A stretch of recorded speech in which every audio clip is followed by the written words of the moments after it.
बिस्मिल्लाहिर्रहमानिर्रहीम। अस्सलाम वालेकुम दोस्तों, डीजे तैमूर चैनल पे आप सबको एक बार फिर खुश आमदीद कहते हैं। आज की वीडियो में आपको बताएंगे सिम्टम्स ऑफ कोरोना वायरस की क्या अलामात हैं।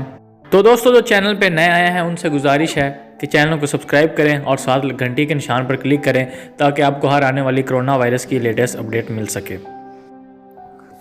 दोस्तों, हाल ही में चाइना से फैलने वाला कोरोना वायरस ने हंगामी सूरत-ए-हाल पैदा कर दी है, जिसकी वजह से लोग खौफ में मुब्तला हैं क्योंकि ये वायरस बहुत ख़तरनाक है। इसका अभी तक कोई इलाज दरियाफ्त नहीं हो सका और ना ही इसकी कोई वैक्सीन तैयार हो सकी है। ये वायरस जानलेवा वायरस है। आलमी सतह पर इस वायरस को रोकने के लिए इक़दामात किए जा रहे हैं ताकि ज़्यादा से ज़्यादा लोगों को इससे महफूज किया जा सके। यहाँ तक कि कोरोना वायरस ने इतनी हंगामी सूरत-ए-हाल पूरी दुनिया में पैदा कर दी है जिसकी वजह से कई मुल्क मुकम्मल तौर पर बंद हैं, उन्हें लॉकडाउन कर दिया गया है, जिनमें चीन, इटली, बरतानिया, रूस, पेरिस वगैरह शामिल हैं। कोरोना वायरस ज़्यादातर मौसम सरमा में फैलता है, जिसकी वजह से चाइना और पूरा यूरोप शदीद कोरोना वायरस की लपेट में है।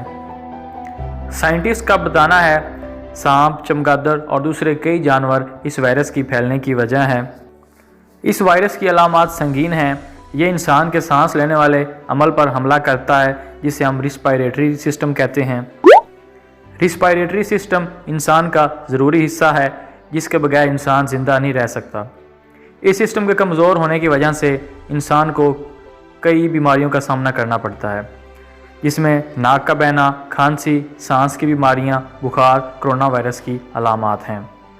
इस वायरस के अलामात 2 से 14 दिन के अंदर सामने आना शुरू हो जाती हैं। कोरोना वायरस इंसान के रिस्पायरेटरी सिस्टम के सेल्स के साथ मिलता है और आहिस्ता आहिस्ता बाकी सेल्स को नुकसान पहुंचाना शुरू कर देता है, जिसकी वजह से इंसान फेफड़ों की बीमारियों और निमोनिया में मुब्तला हो जाता है।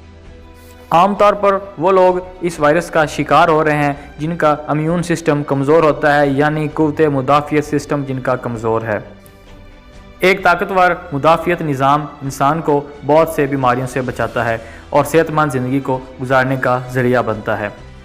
ज़्यादातर बच्चे और बूढ़े कोरोना वायरस का शिकार होते हैं क्योंकि इन अफराद के बीमारियों से लड़ने वाले सेल्स कमज़ोर होते हैं, यानी इनका क़ुव्वत मुदाफ़ियत कमज़ोर होता है। तो दोस्तों, इस वीडियो को सदका जारिया के तौर पर अपने दोस्तों में शेयर करें ताकि ज़्यादा से ज़्यादा अफराद इस बीमारी से बच सकें। तो मज़ीद कोरोना वायरस की लेटेस्ट अपडेट के लिए हमारे चैनल को सब्सक्राइब करें और साथ लगे बेल आइकन को प्रेस करें ताकि हर आने वाली कोरोना वायरस की लेटेस्ट न्यूज़ सबसे पहले आपको मिल सके। इसी के साथ अपना और अपने प्यारों का ख्याल रखें, घर से गैर ज़रूरी बाहर मत निकलें, मास्क का इस्तेमाल करें। कोरोना वायरस की लेटेस्ट अपडेट्स के लिए देखते रहिए डीजे तैमूर चैनल। इसी के साथ अपने होस्ट तैमूर शाह को इजाज़त दीजिए। दुआओं में याद रखिएगा। अल्लाह हाफिज़।